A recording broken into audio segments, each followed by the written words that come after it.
Bienvenidos al Club del Progreso.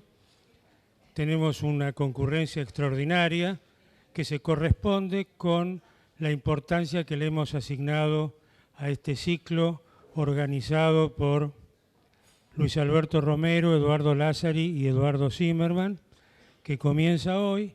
Espero que sea de utilidad y que esto se difunda. Les quiero avisar que la siguiente reunión, que es, ¿qué día es la siguiente reunión?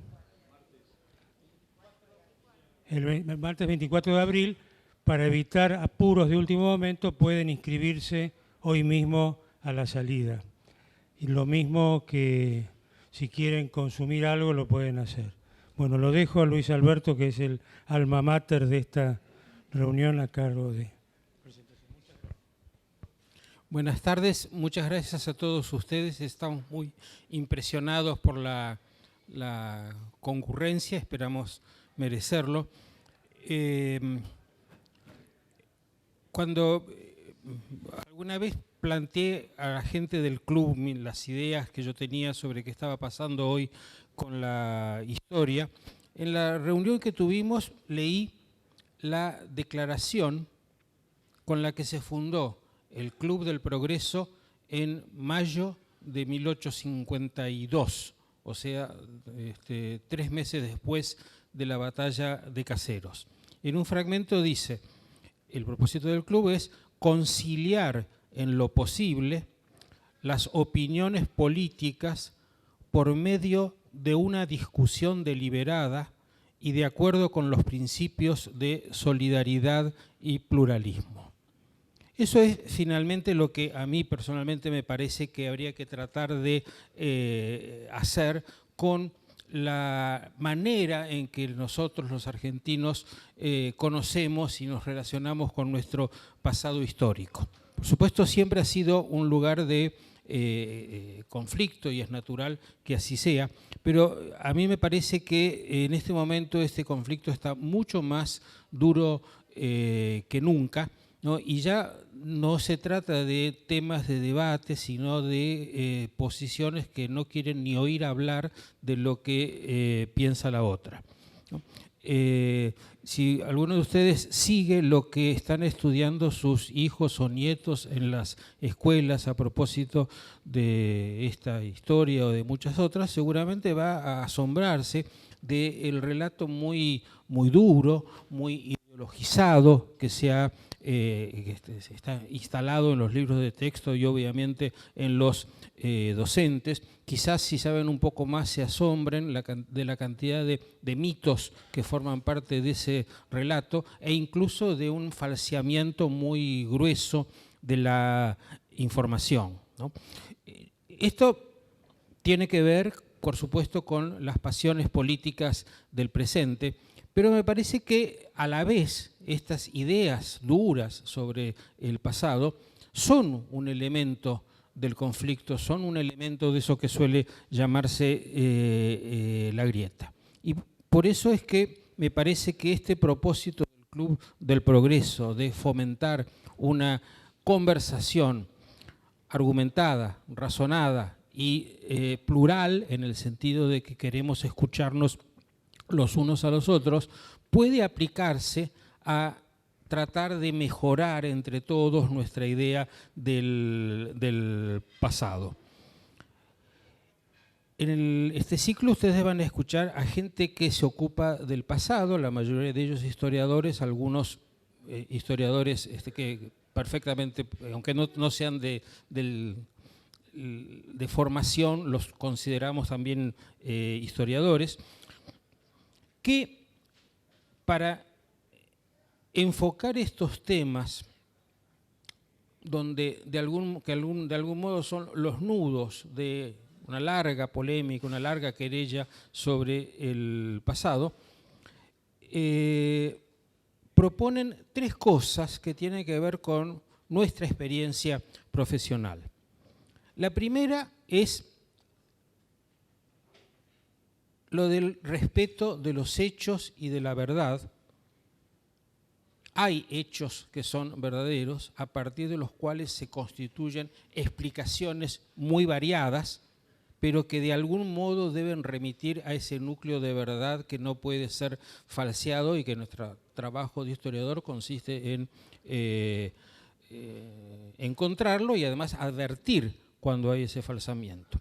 Ahora, el segundo punto ya es un poco más complejo porque nuestro trabajo como historiadores consiste en comprender el pasado, tratando de contener esa cosa espontánea que todos tenemos de formular juicios acerca de quién tuvo razón o quién no tuvo razón, quién fue el bueno, quién fue el malo.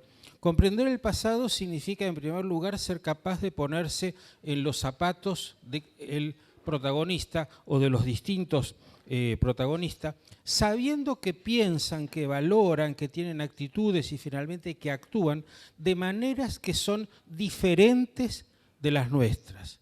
Y que si tratamos de mirarlos con nuestros valores, con nuestras prioridades, no vamos a entender qué es lo que estaban haciendo y qué es lo que estaban discutiendo.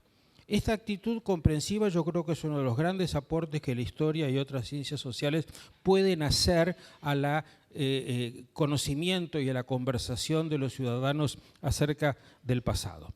Y yo creo que la tercera, que es casi el objetivo de este curso, sale naturalmente de la segunda, que es que una vez que uno ha hecho el esfuerzo de comprender a unos y a otros, fácilmente entiende que de un hecho que no es simple, sino que siempre es complejo y que forma parte de distintos procesos, son posibles diferentes perspectivas, que lo miren de distintos lados, que prioricen unos aspectos u otros, que los encadenen de distintas maneras y que den entonces relatos históricos distintos, pero no antagónicos. Distintos, pero que forman parte de un campo común que permite que quienes han construido una versión o la otra se sienten a conversar, a enterarse bien de qué es lo que piensa el otro, a mejorar su versión, que es un poco lo que tratamos de reproducir en estos paneles, y desarrollar un diálogo plural que es el objetivo que planteó el Club del Progreso en 1852 y que me parece que sigue siendo un objetivo para quienes creemos en la democracia plural. Y por eso se nos ocurrió este formato para el ciclo, que es tomar una serie de temas habitualmente discutidos y quizás donde más ha aprendido las versiones duras, las versiones ideológicas, y mostrar en primer lugar que son versiones simplificadas, con mucho de mítico, con mucha proyección del presente sobre el pasado, ¿no? Y sobre todo que las cosas son bastante más complejas que como lo presentan estas versiones estereotipadas y que la complejidad incluye diversidad de explicaciones que pueden conversar entre ellas. Yo, para decirlo muy esquemáticamente, aprendí en la escuela y también en el colegio que la conquista del desierto fue un momento decisivo en la construcción del Estado Nacional. El periodo de la Organización Nacional remataba con la conquista del desierto, un proceso que se venía gestando desde la Revolución de Mayo o de antes, según la manera de contar la historia de entonces, y que consistía en imponer sobre un territorio que suponemos que siempre había sido argentino, aunque no había argentinos instalados en él, imponer sobre ese territorio la Constitución, la ley, y educar a quienes estaban asentados sobre ese territorio sobre los principios que partían de la Constitución, la ley y la idea de civilización. Lo que ustedes pueden leer en los libros de textos de sus hijos o nietos hoy es absolutamente distinto de esto. Lo que en aquella versión era algo así como una gesta civilizadora, hoy es considerado una operación genocida comparable a los grandes genocidios del siglo XX, ¿no? Y que a partir de este acto fueron sistemáticamente exterminados los indios, los gauchos, los salvajes en general, por obra de un Estado oligárquico, explotador y represor. Ninguna de las dos versiones es absolutamente falsa. En realidad lo que hacen es llevar hasta sus últimas consecuencias algunos aspectos que merecen ser tenidos en cuenta, pero que a la vez deben ser revisados porque son mucho más complejos y probablemente mucho más discutibles que lo que aparecen en estas versiones. Cuando pensamos en cómo armar un curso donde la discusión que hay sobre la historia se escenificara, digamos, para que nos hiciéramos cargo de cómo estaban divididas las cosas, bueno, una primera posibilidad habría sido, por ejemplo, invitar a un defensor acérrimo del general Roca y a una persona que lo considera un genocida, ¿no? Y que discutan entre ellos, pero eso probablemente no habría servido para nada. Habrían sido dos diálogos paralelos en el mejor de los casos, en el peor de los casos habrían agarrado a trompadas, ¿no? Entonces, elegimos para este tema y para todos los de este ciclo otra alternativa, que es invitar a dos especialistas muy calificados para que hablen de aspectos diferentes de un mismo tema, aspectos probablemente simultáneos, pero que implican ponerse en un caso en el lugar de unos y en otro caso en el lugar de otros. A Hilda Sábato le hemos pedido que lo haga, que haga esto desde el punto de vista de los blancos, que es una palabra absolutamente incorrecta, como son en general incorrectas casi cualquier palabra de las que estamos acostumbrados a usar sobre este tema, ¿no? Y que hable de el Estado, un Estado en construcción, indefinido, de las élites políticas que estaban discutiendo todo y que no tenían muy claro hacia dónde iban, y de las ideas circulantes acerca de qué hacer sobre los indios.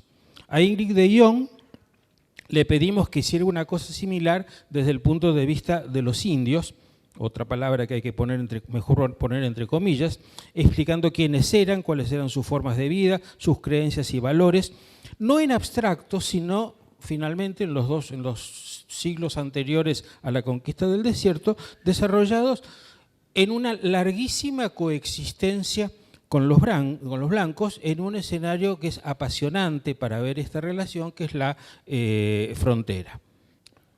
Yo creo que sus presentaciones, que van a ser presentaciones conociéndolas, que combinan el rigor profesional con la opinión, nos van a ayudar a iniciar una conversación, primero entre ellas y luego para todo el resto. Las presento muy brevemente. Ingrid de Jong, que está inmediatamente al lado mío, es antropóloga. Hilda Sábato, que está allí, es historiadora. Ambas son doctoras, investigadoras del CONICET, profesoras en las universidades de Buenos Aires y La Plata y con distinguidas trayectorias internacionales. Tienen todos los credenciales. Ingrid estudia las políticas estatales e indígenas en la frontera entre 1850 y 1880. Hilda se ha dedicado en los últimos años a estudiar la historia política de Buenos Aires y de América Latina en el siglo XIX. En suma, yo diría, ambas integran el grupo de los mejores de nuestra profesión y son muy buenas conocedoras del tema. Como organizador estoy realmente encantado de que hayan aceptado participar de este ciclo. Ahora dejo la palabra a Eduardo Lázari, que será el moderador.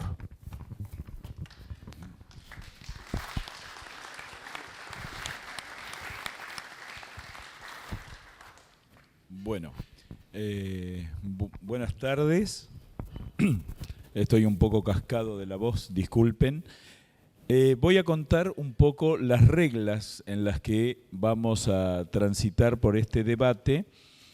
Quiero agradecer tanto a las autoridades del Club del Progreso como a Luis Alberto Romero que me hayan pedido esta tarea, que es realmente un honor poder estar incluso físicamente entre Ingrid e Hilda para debatir, ¿no? Que es un tema polémico, un tema que promueve muchas discusiones y del que tenemos la sospecha que se sabe menos de lo que hay que saber para discutir y para debatir.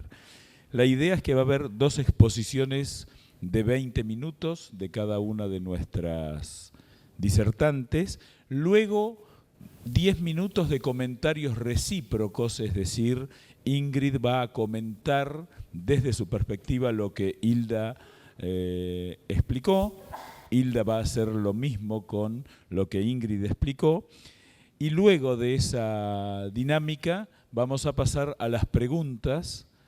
Para mí como moderador es una tarea bastante sencilla porque el nivel de ambas, como bien dijo el doctor Romero, es de los mejores niveles intelectuales de nuestro país, así que directamente vamos a pasar a escucharlas, que va a ser un placer por un lado y además una gran enseñanza. Sí, las preguntas van a ser por escrito. Quien quiera hacer la pregunta levanta la mano, hay una persona que va a acercarles un papel y una lapicera, y luego se van a resumir para que no va a ser un mecanismo de preguntas orales, sino que hay que hacerlo a través de las preguntas escritas, que nos van a permitir además resumir varias preguntas que puedan ir por el mismo lado y por el mismo sentido. Quiero hacer una observación. Les pedimos a todos aquellos que tienen los celulares que lo pongan en silencio o en vibrador o lo apaguen directamente, ¿de acuerdo? Por una cuestión de respeto. La primera etapa del debate es decidir quién comienza. A la derecha. Bueno, Hilda, gentilmente a Ingrid. ¿Está bien? ¿Aceptás, Ingrid? Bien, bien, bien. Bien, ya empezaron a debatir. Por favor, Ingrid. No está, ahí está.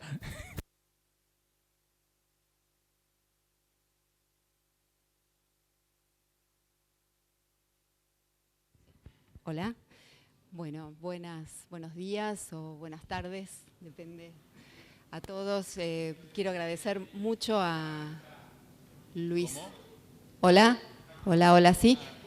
Quiero agradecer a Luis Alberto la invitación y decir que estoy sumamente honrada por, estar en este momento al lado de quien fue alguna vez profesor mío en la facultad y de estar cerca de Hilda, quien conozco hace muchos años también.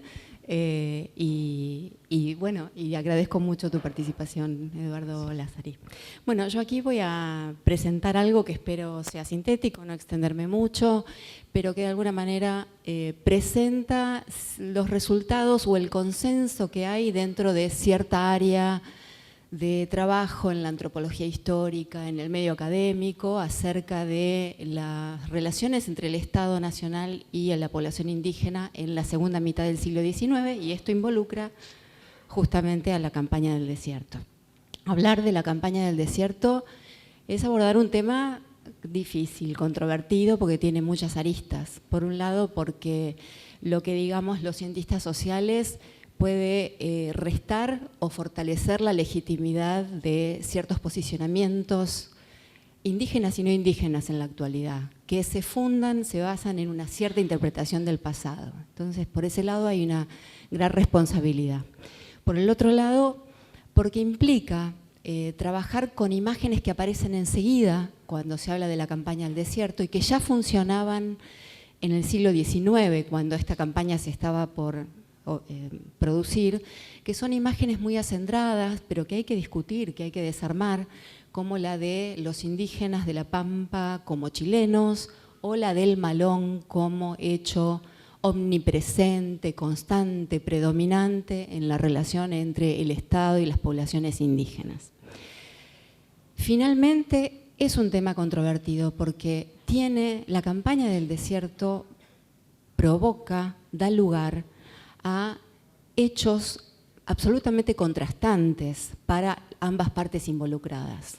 Así como se puede hablar de un hecho que, como decía Luis Alberto, consolida territorialmente el Estado Nacional, termina de consolidar sus instituciones, encuentra los límites, da los límites territoriales definitivos a la nación, y puede ser caracterizado hasta por heroico o como una gesta fundacional del país. Por el otro lado, es un hecho que vuelve imposible la continuidad de una sociedad como la indígena como tal. Y eso es absolutamente contrastante. En este sentido, esta doble faceta de la campaña del desierto lleva a que surjan posturas también muy disímiles, algunas que consideran natural, necesario y hasta deseable que haya ocurrido, y otras que califican a este hecho como una práctica genocida y lo condenan como tal.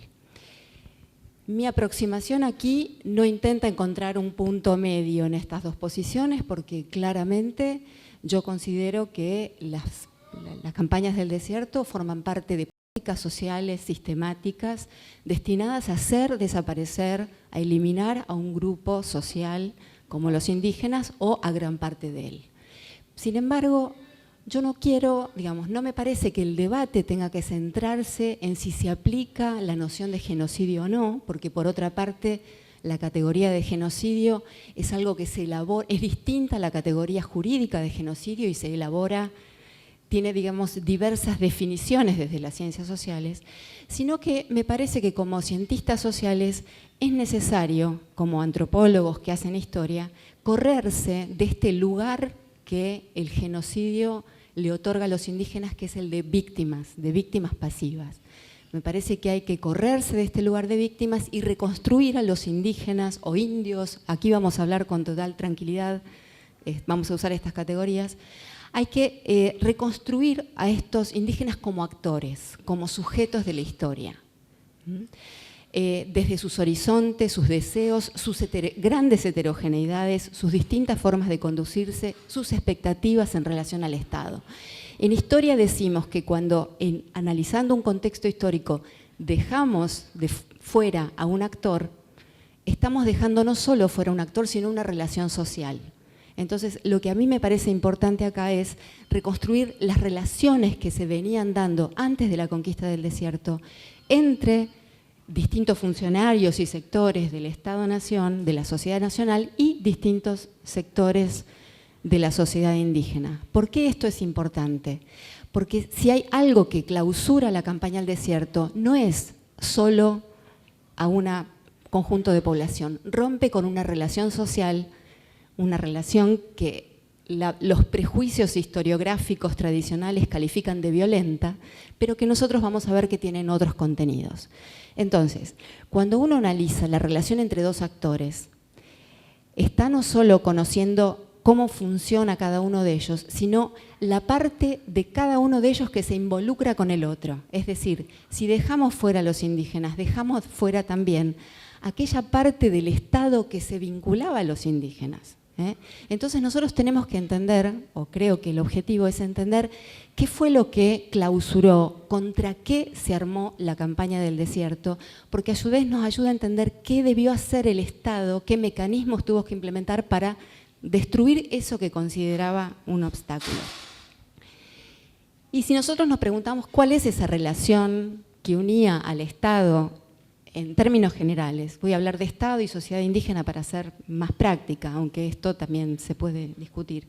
Pero ¿cuál es esta relación? Vamos a ver que no era una relación básicamente de violencia, sino una articulación política y económica que venía dándose desde las primeras décadas del siglo XIX, fundada en 4 elementos: la diplomacia, el comercio, el malón y las raciones. Las raciones. Con raciones estoy hablando de cierta cantidad de ganado que era dado por las autoridades del Estado a distintos sectores indígenas. Además de ganado, había bienes producidos por la sociedad hispano-criolla o no indígena que eran consumidos también por los indígenas y que a los indígenas les interesaba conseguir no solo a través de las raciones, sino también a través del mercado, vendiendo sus productos y comprando aquellos elementos como desde la harina, la yerba, el alcohol, el azúcar, el tabaco, el papel, la ropa industrial que ellos no producían. A algunos les va a parecer raro pensar en un panorama de muchas décadas donde van y vienen desde las tolderías embajadas indígenas, diplomáticos indígenas, especializado ya en los manejos y además en la existencia de todo un código diplomático que se instalaba y se ejecutaba a partir de cartas, de representantes, de viajes. Sin embargo, esta diplomacia fronteriza no es algo que surge solamente acá, sino que surge en realidad en muchas fronteras del Imperio Español, o sea, surge ya en la etapa colonial. Y una de las áreas donde surge la diplomacia que constituye el antecedente de la diplomacia pampeana y que tiene importancia para esta historia, es la frontera araucana. ¿Por qué? El espacio fronterizo araucano se caracterizó en el primer siglo por una lucha, un conflicto, una guerra llevada adelante por los españoles destinada a someter a la población mapuche. Esta guerra duró más de un siglo, fue muy costosa y pronto, por un conjunto de factores, la sociedad colonial chilena descubrió que era mucho más conveniente invertir en comerciar con los indígenas que en tratar de someterlos, someter una resistencia muy grande. Y de hecho así se forma un espacio comercial muy importante donde los indígenas aportaban a la economía chilena algo muy importante que era el ganado, que la economía chilena no podía producir por sí misma. De esta manera le daba la posibilidad a la clase, digamos, colonial chilena de insertarse en otros mercados en América. ¿Qué tiene que ver esto con nuestro espacio? Tiene que ver con que, a su vez, los pobladores de la Araucanía tuvieron que buscar ese ganado para vender, porque les convenía tener una relación de comercio más que una relación de guerra. Y ese ganado estaba en las pampas, en aquel ganado cimarrón muy abundante que era consumido por la sociedad rioplatense, pero también por los indígenas, y que pasó a formar parte de este abastecimiento a la economía colonial chilena. Esto es importante porque este corredor comercial en el que los indígenas cumplen el papel de abastecedores, termina fortaleciendo y aceitando las relaciones entre las mismas sociedades indígenas de uno y otro lado de la cordillera. En otras palabras, a una idea de suplantación de indígenas pampeanos por indígenas araucanos, tenemos que pensar en un proceso largo de interacciones comerciales, también de conflictos, pero sobre todo de vínculos comerciales que dieron lugar a vínculos de parentesco, que transformó notoriamente la sociedad de ambos lados de la cordillera y dio lugar a nuevos grupos. Entonces, el primer elemento, que es la condición chilena de los indígenas pampeanos, tiene que empezar, se ha disuelto, digamos, desde este tipo de estudios y constataciones. ¿Hubo diplomacia en las fronteras pampeanas? Sí la hubo, tardó un poquito más, simplemente no fue tan fácil ni tan sistemática al inicio porque la población indígena no abastecía a la sociedad rioplatense de ganado, la sociedad rioplatense no necesitaba este abastecedor, por el contrario, en algún punto comenzaron a competir por este recurso. Esto se hizo más grave aún en las primeras décadas del siglo XIX, alrededor de la independencia, cuando la nueva inserción en el mercado internacional que las clases independientes están propugnando hace que sea necesario incluso avanzar sobre la tierra ocupada por los indígenas, avanzar esta frontera que desde tiempos coloniales había quedado en el salado. Es así que nos encontramos en unas primeras décadas del siglo XIX bastante conflictivas, donde el malón empieza a ser la forma de abastecimiento de ganado para justamente abastecer la economía chilena. Tanto más cuando este avance de las fronteras hecho en las primeras décadas del siglo XIX ocupa un área de producción ganadera indígena destinada al mercado trasandino. En tanto no se puede producir para el mercado, los distintos intereses indígenas provocan el malón y con esto imaginémonos un marco bastante conflictivo en la frontera pampeana. Y es aquí, todo esto es a cuenta de poder mostrar que cuando hablamos de Rosas, hablamos de una nueva política que este gobernador que tuvo un gobierno, si los hay, muy prolongados, una nueva política fronteriza diseñada por él que cambió la faz del asunto por las siguientes décadas. ¿Y por qué? Rosas, ya sabemos, o todos los que tienen intereses en historia, saben que tuvo muchos frentes de conflicto. Uno de ellos era el fronterizo con los indígenas. Lo que propone Rosas es una modalidad, un sistema de relación con los indígenas al que llamó negocio pacífico de indios. Este negocio pacífico de indios se inició ya a mediados de la década del 30 y lo que hacía era buscar realizar tratados de paz con distintos caciques indígenas, con los más importantes. ¿Qué se acordaba en estos tratados de paz? El Estado se comprometía a entregar raciones, estas de las que hablábamos, raciones periódicas, y a dar a los indígenas otra cosa que les interesaba mucho, favorecer o asegurar el comercio pacífico en las fronteras. ¿A qué se comprometía la contraparte indígena? El cacique, que lograba bastante prestigio por obtener esas raciones, se comprometía a su vez a no malonear, a lograr que sus seguidores no hagan malones, no roben ganados en la frontera y a su vez a evitar que otros aliados de él lo hagan. Rosas logró disminuir un conflicto dentro de los múltiples que tenía durante mucho tiempo, pero si este negocio pacífico fue útil sobre todo para la contraparte indígena, porque permitió, por ejemplo, a actores como Calfucurá cumpliendo con el tratado, a acceder a enormes cantidades de ganado. Piensen que eran 2.000 yeguas, o 1.500 yeguas y 500 vacas por mes, que fueron entregadas mes a mes por más de 10 años, casi 15 años, que permitieron a este cacique no volverse un estanciero, no concentrar estas vacas, sino redistribuirlas utilizando las pautas indígenas de la política, mediante los cuales un cacique se volvía prestigioso y lograba alianzas, que era la generosidad.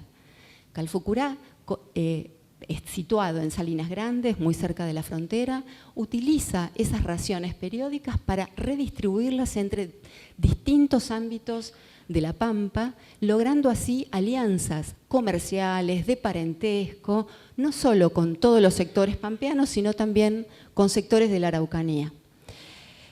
Este prestigio, a su vez, hace que le permitía a Calfucurá contar con un reaseguro militar, porque todos estos aliados comerciales, estos parientes que él logró tender, eran a su vez aliados militares para el caso que el Estado, que Rosas en este caso, quisiera suspender el negocio pacífico de indios.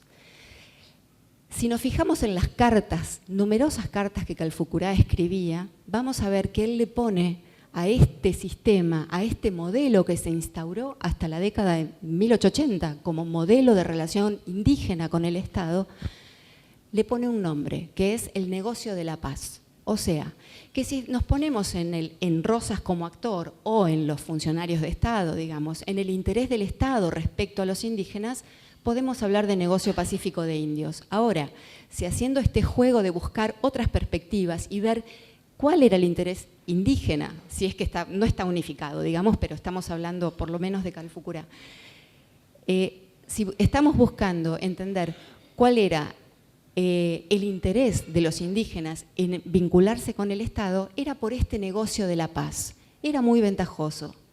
Calfucurá lograba, o un cacique, digamos, que lograra pactar con el Estado, lograba raciones, incrementaba su prestigio, ampliaba sus vínculos y sobre todo evitaba la guerra y se reaseguraba, digamos, esto realimentó las solidaridades militares que se podían activar en caso de que el Estado interrumpiera este pacto.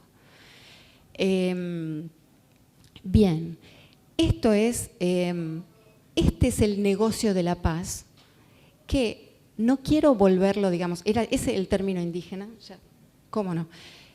No quiero, digamos, dar una versión edulcorada de esto, no quiero decir que los malones no existieron, pero básicamente mientras funcionó el negocio pacífico o el negocio de la paz, los malones dejaron de tener esta función de abastecimiento comercial para participar en este flujo, en este corredor comercial que seguía funcionando y alimentando la economía chilena.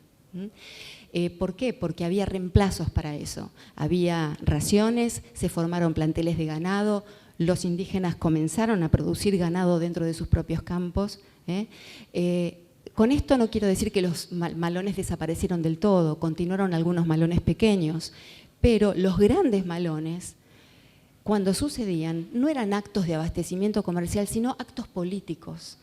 Es decir, eran actos monumentales, armados por varios caciques importantes que se confederaban para realizar un acto de fuerza, un golpe de efecto para recomponer la relación de fuerzas.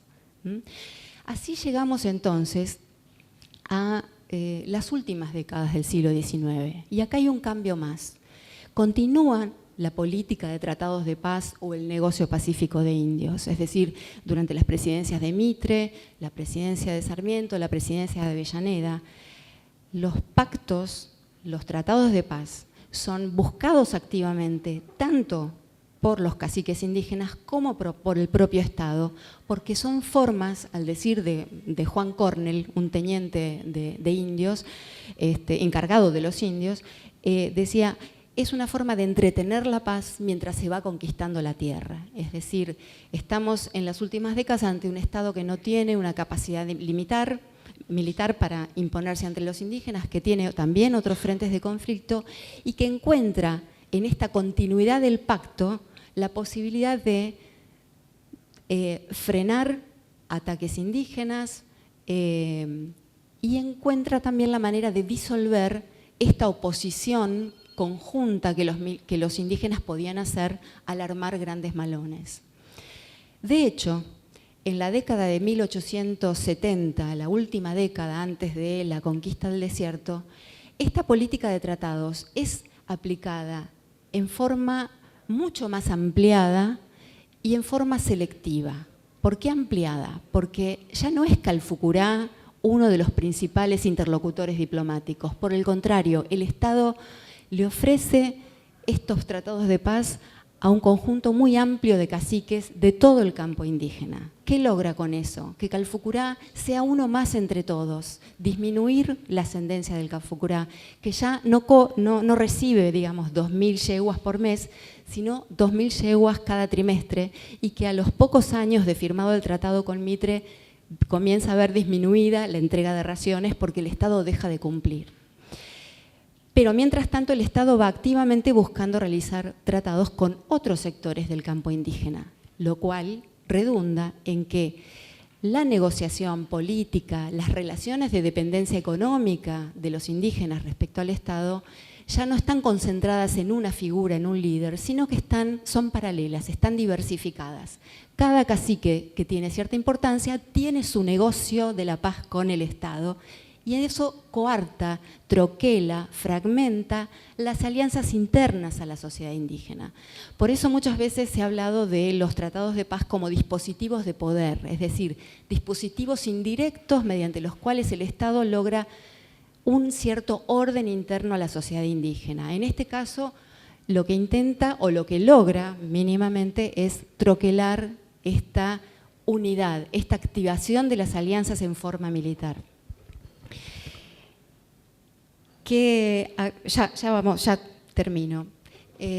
Quiero decir nomás que esta política de los tratados de paz se usa hasta la víspera de la conquista del desierto, es decir, mientras el Estado en 1869, 1876 con la Zanja de Alsina avanza sobre el territorio de los salineros, continúa haciendo tratados y cumpliendo con los tratados con otros sectores que podrían haber apoyado a los salineros para resistir este avance. Es ahí donde se ven los resultados de este troquelado de alianzas. Pero para finalizar, lo que quiero llamar la atención, o me parece que es importante seguir pensando en esto, es en la gran asimetría de las lógicas sociales con la que estas dos partes que estamos englobando como Estado o sociedad nacional y sociedad indígena se acercan al otro, las expectativas que tienen el otro, la necesidad que tienen del otro. Para la sociedad indígena, el pacto político, la relación política, el tratado de paz era el horizonte deseado, era el fin último. La sociedad indígena no necesitaba la desaparición del Estado, necesitaba un Estado que fuera ahí y que fuera la contraparte de una relación pacífica que les diera ciertas ventajas, con ciertas condiciones, raciones, comercio pacífico, no adelanto de las fronteras. desde la lógica de la sociedad nacional, los tratados de paz no eran el fin, eran el medio, eran un recurso provisorio para lograr un fin que era otro, que tenía que ver con incorporar las tierras indígenas al mercado capitalista, entre otras cosas. En ese sentido, el indígena no era una sociedad, una entidad que fuera necesaria, cuya perpetuación fuera necesaria. Por el contrario, en la lógica del Estado Nacional, el indígena tenía que desaparecer o era un obstáculo en relación a sus intereses. En este sentido, y como última frase, pienso que estamos muy acostumbrados a pensar en los indígenas como amenaza a la sociedad nacional, como una sociedad violenta, como una amenaza, pero pensemos también en el carácter violento del mercado, de la lógica de mercado, ¿no? Porque en este caso tenemos dos perspectivas, dos formas de vincularse al otro, y sin embargo tendríamos que pensar qué sociedad constituye una mayor amenaza para la otra. Nada más.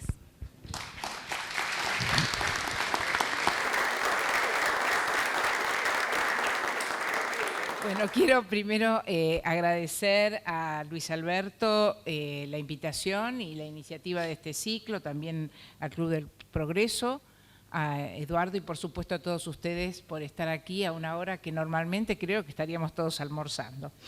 En fin, bueno, me toca a mí hablar desde el lado de los blancos, cosa que me pone un poco incómoda, porque eso de blanco me suena raro para la Argentina.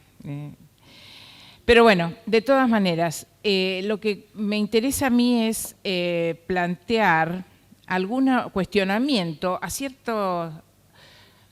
a un conjunto de imágenes sobre la campaña del desierto que yo creo que han coagulado en el sentido común de los argentinos. Algunas las ha mencionado hoy Ingrid, pero las voy a sintetizar en tres imágenes que además yo creo que están compartidos por argentinos de distintas ideologías. No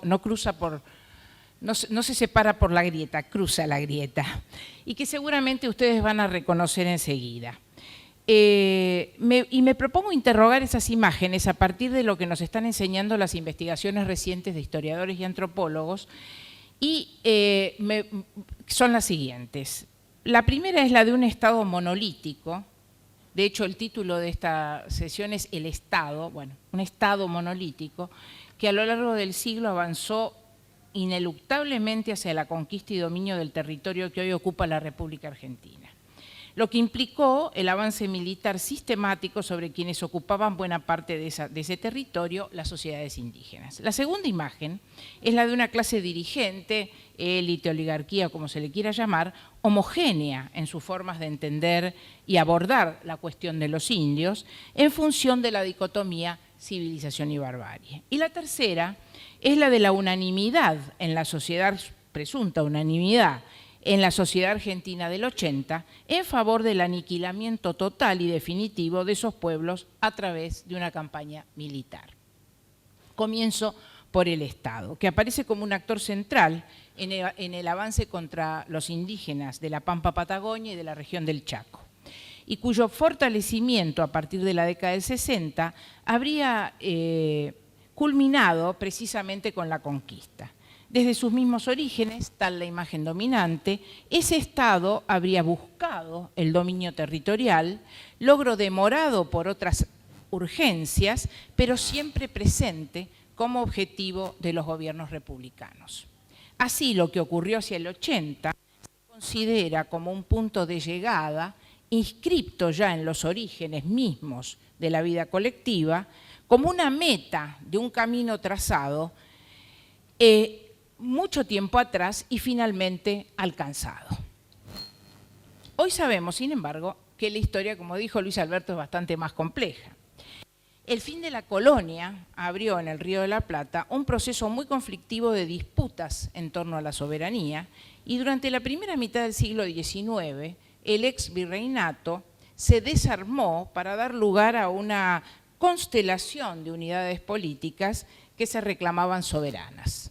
Algunas de ellas se autonomizaron como repúblicas, soberanas, nuevas, Paraguay, Bolivia, el Uruguay.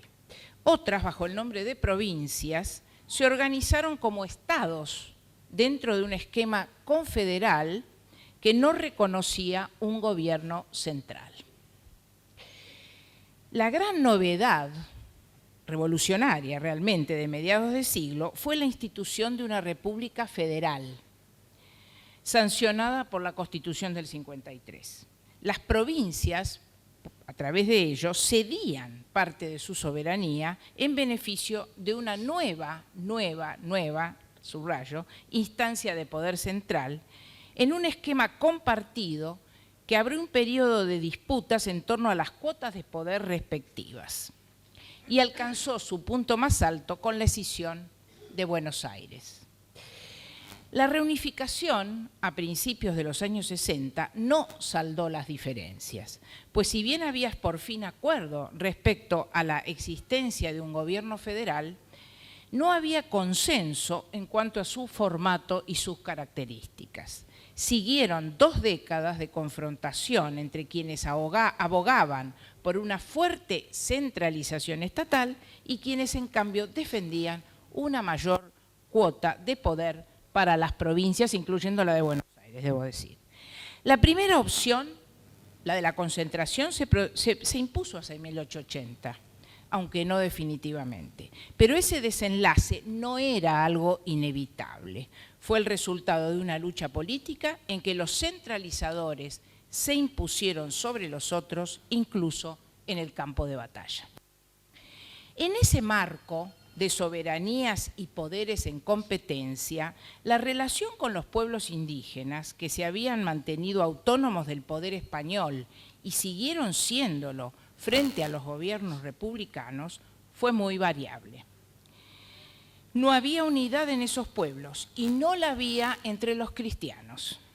Tampoco había definiciones territoriales precisas, aunque buena parte de la vida de unos y otros transcurría en espacios que cada uno consideraba bajo su dominio. Entre ellos existían amplias zonas de contacto y de competencia, la llamada frontera. Frontera que debería, yo creo, conjugarse en plural, fronteras. Eran móviles, porosas, flexibles, conflictivas, terrenos de contacto, intercambios, etcétera, de violencias y de mestizajes. A un lado y otro de la frontera había una pluralidad de actores.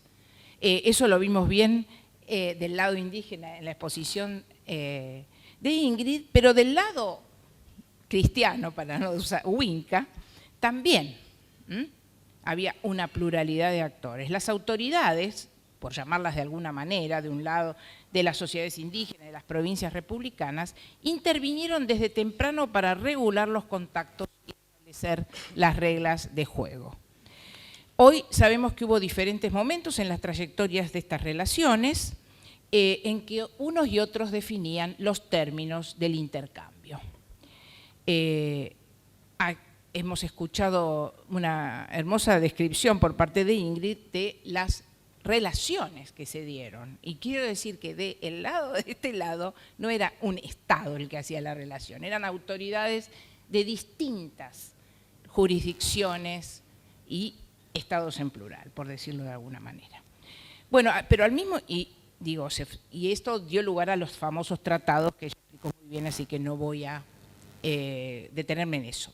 Pero al mismo tiempo que se firmaban tratados y se establecían relaciones de hecho entre actores colectivos, los gobiernos republicanos, tanto provinciales como después el nacional, mantuvieron las fronteras militarizadas. Con la instalación de fuertes y fortines se intentaba avanzar y resistir al mismo tiempo, ya que las fuerzas indígenas también actuaban en ese terreno. La militarización se vinculaba con el tema del control territorial, pues la frontera estuvo lejos de mantenerse estática, de un lado y de otro, debo decir. Hubo momentos de avance y retrocesos, de un lado y del otro, que definían por algún tiempo nuevos límites entre las partes, límites que de alguna manera se aceptaban hasta la próxima movida. Durante décadas esas fronteras de hecho no estaban formalizadas y como bien lo señaló Julio Besub, los mapas escolares hasta 1870 no incorporan al territorio nacional las zonas no ocupadas efectivamente por la República. La unificación política de la Argentina cambió las relaciones entre las partes, y algo mencionó Ingrid, pues desde entonces hubo un actor principal de un lado, un Estado, aunque controvertido, mientras del otro la fragmentación, como ella bien señaló, se incrementó.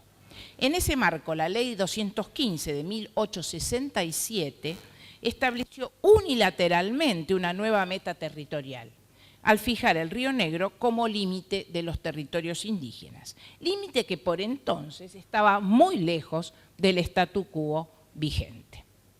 En suma, no hubo un Estado con un destino manifiesto que finalmente logró su cometido, sino una multiplicidad de actores y de vínculos cuyo desenvolvimiento siguió caminos diversos hasta que se precipitó, y yo creo que se precipitó, la acción de la conquista, sobre la cual voy a volver en un ratito.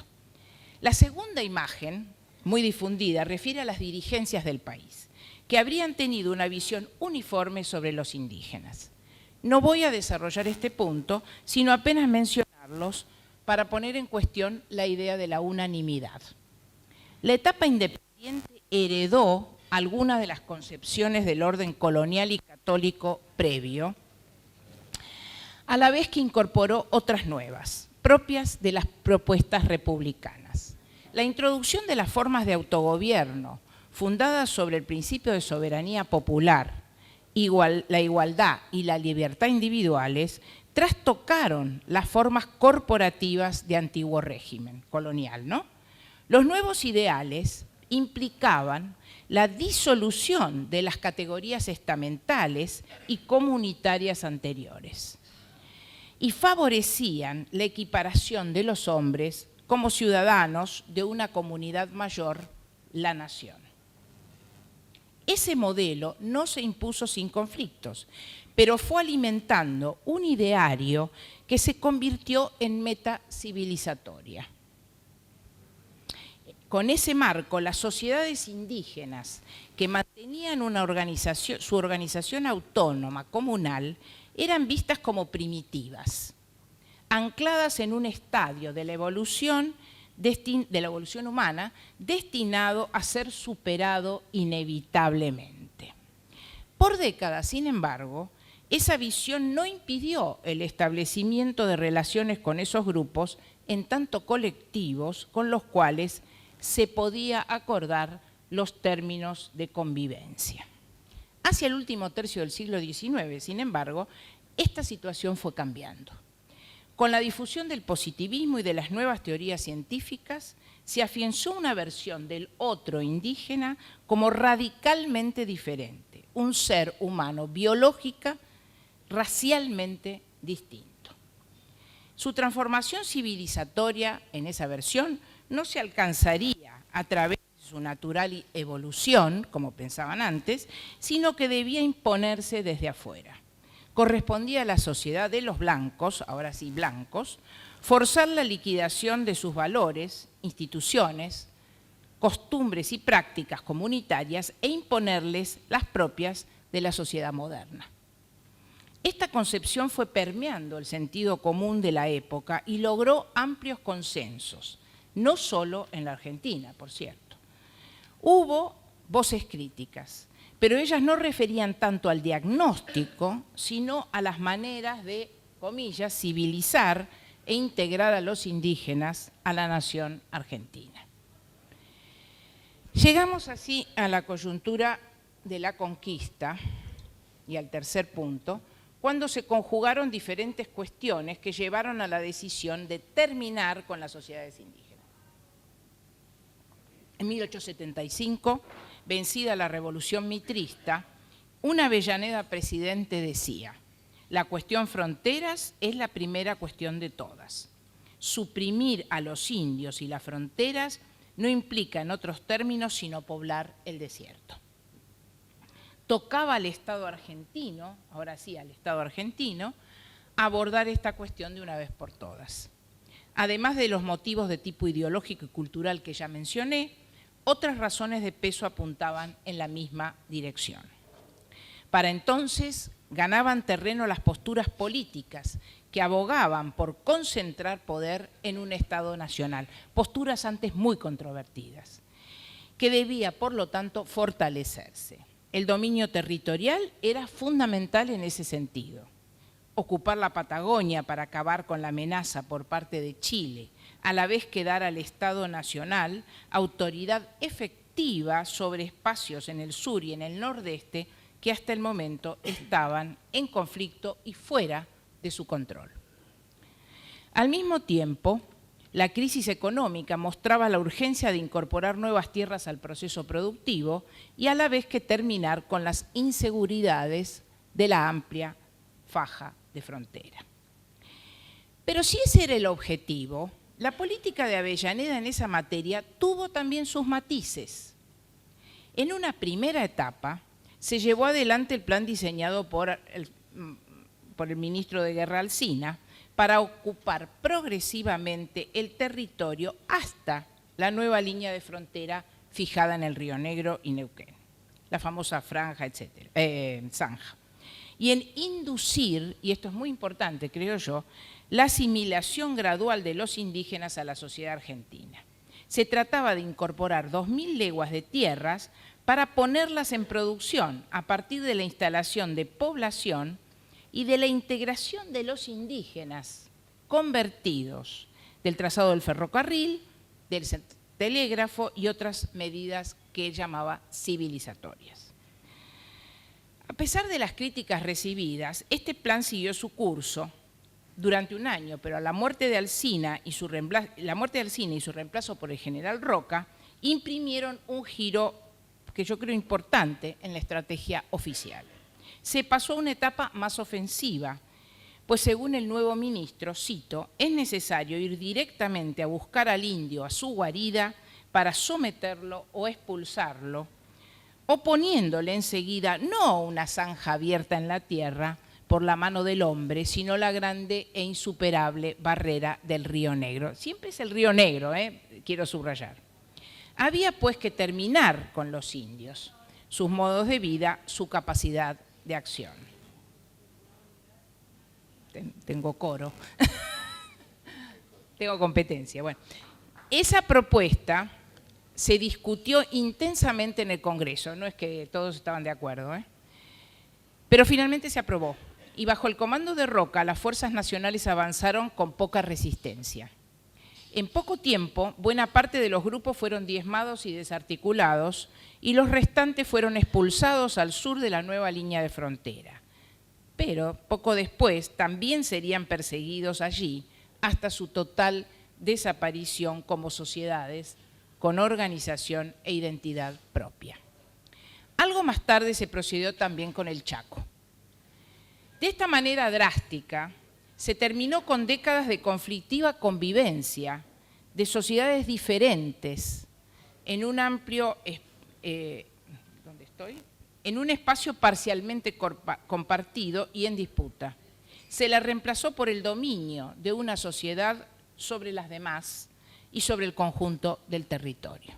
Una conquista.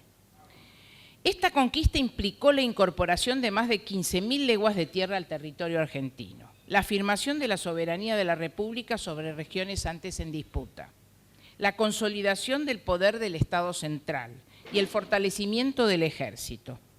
También contribuyó al afianzamiento de concepciones que asociaban la modernización de la nación a la eliminación de todos aquellos que no podían,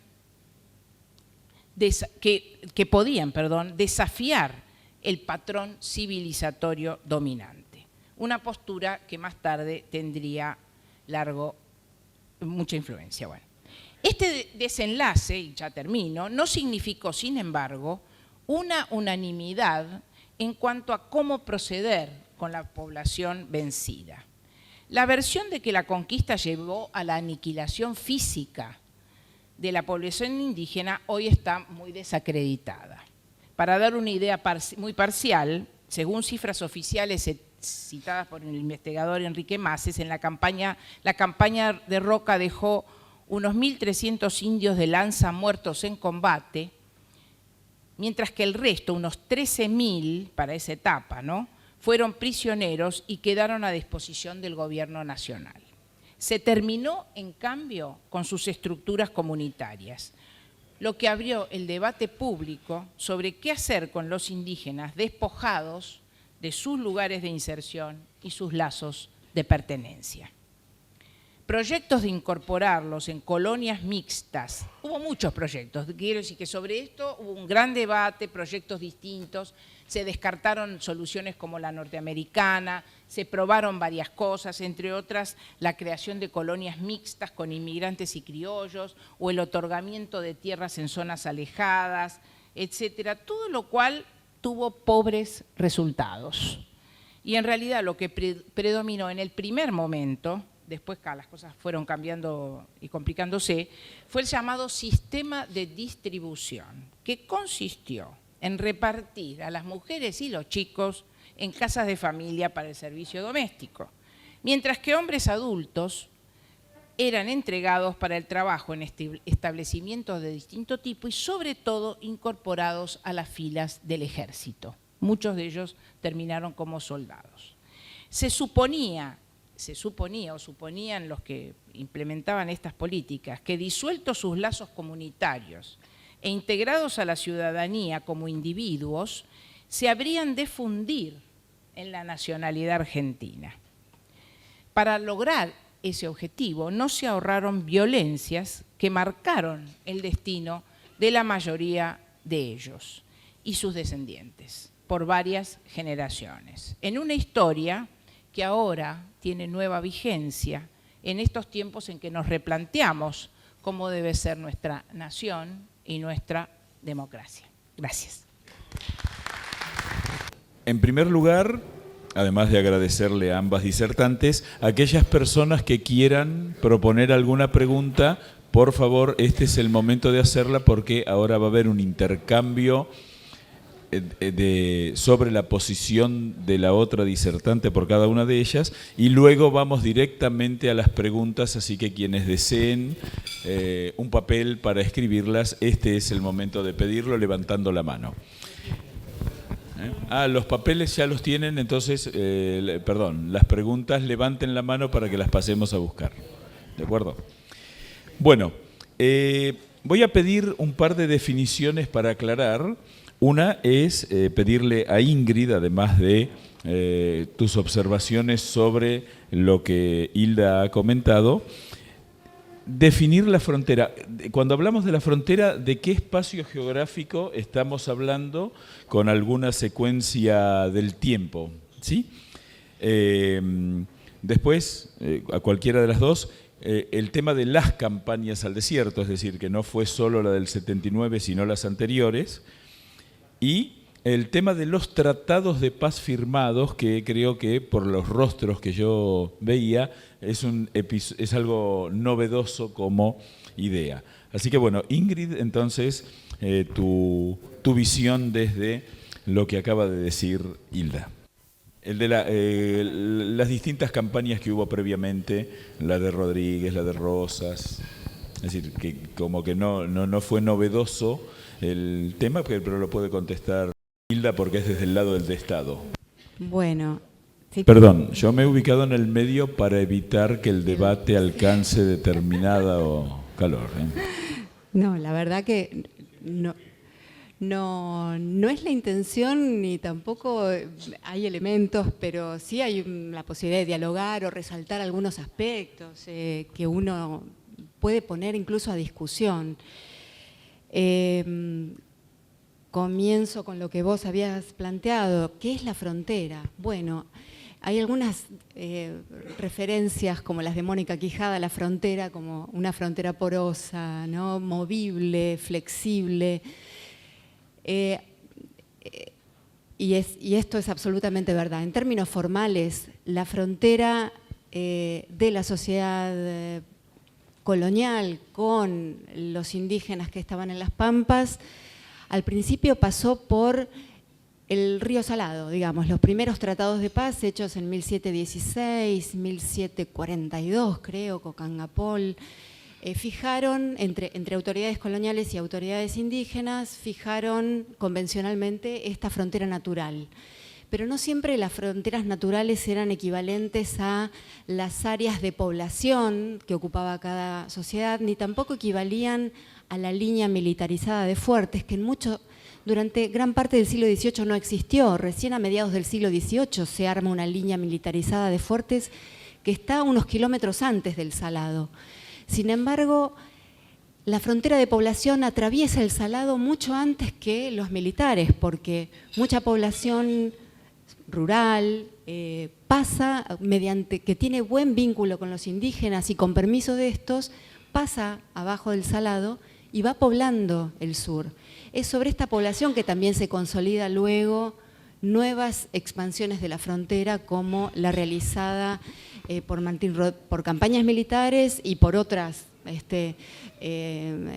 decisiones políticas en las primeras décadas del siglo XIX, cuando encontramos la fundación de Tandil, luego la de Bahía Blanca, y vemos entonces que esta frontera que comenzaba en el Salado, en el norte de la provincia de Buenos Aires, ya no sigue la línea de ese río, sino que va atravesando la mitad de la provincia de Buenos Aires, la mitad más chica, digamos, y acercándose a la zona serrana, ¿no? Donde tenemos a Azul, Tandil, Bahía Blanca, y Carmen de Patagones, que es recién a partir de allí comienza a ser un punto un poquito más conectado con el resto de las jurisdicciones de frontera, porque Carmen de Patagones fue una jurisdicción fronteriza muy antigua, fue fundada en 1779, pero era un enclave, es decir, era un enclave rodeado de territorio indígena, bajo dominio indígena. La campaña del 33 de Rosas logra consolidar este avance del que hablábamos, y luego no hay mayores avances, tengo entendido, digamos, salvo algunos que se empiezan a dar en la década del 60, ya en el marco de tratados de paz. En 1864 y 65 se fundan algunas localidades en la frontera oeste, 9 de julio, por ejemplo, y en 1869 ocurre un avance integral de que toca la frontera Ranquel, digamos, la frontera del norte, y la frontera de Buenos Aires, donde se incorporan unos cuantos miles de kilómetros cuadrados, y el siguiente ítem de avances de la frontera va a ser fundamentalmente la zanja de Alsina, en 1876, con esta, en parte zanja incompleta, digamos, que une Italó, Trenquelauquen, Guaminí, Carué, Puan, y Puan ya con Bahía Blanca, ¿no? Esa sería como la frontera, pero es bueno decir que la frontera no tiene que atenerse a un límite fijado, sino que hay que ver cómo la gente se mueve hacia adentro y hacia afuera de esas fronteras. Por otro lado, las diferentes campañas. Bueno, yo tengo menos claro, digamos, ahora para comentar las de principios del siglo XIX.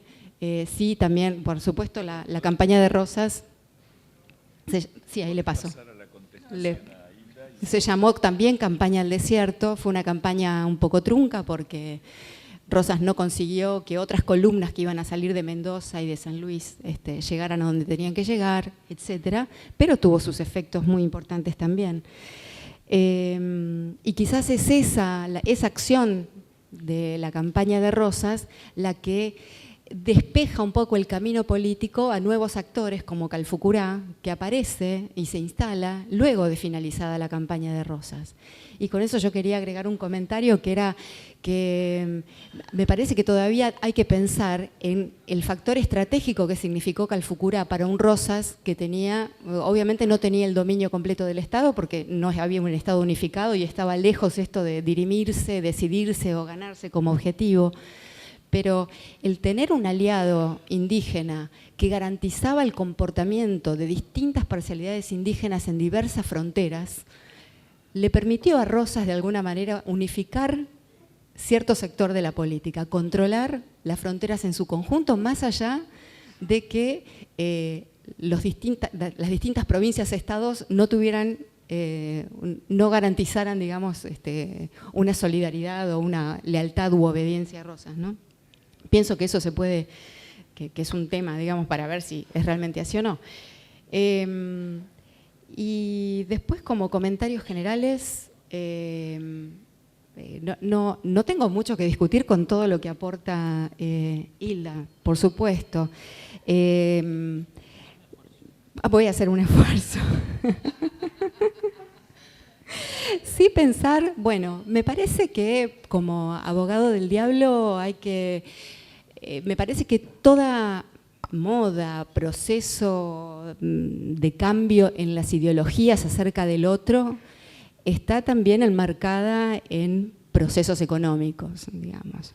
Y que entonces es verdad que estas ideas acerca del otro indígena van cambiando, de transformarse en una nación indígena se transforma en un pueblo salvaje a medida que avanza el siglo XIX, en una sociedad atrasada en la evolución, una sociedad que necesita ser civilizada y que en cierto momento ya no puede ser civilizada, que digamos vivirá o no vivirá según su carácter, sus rasgos evolutivos lo permitan, como se deduce de algunos discursos de Roca.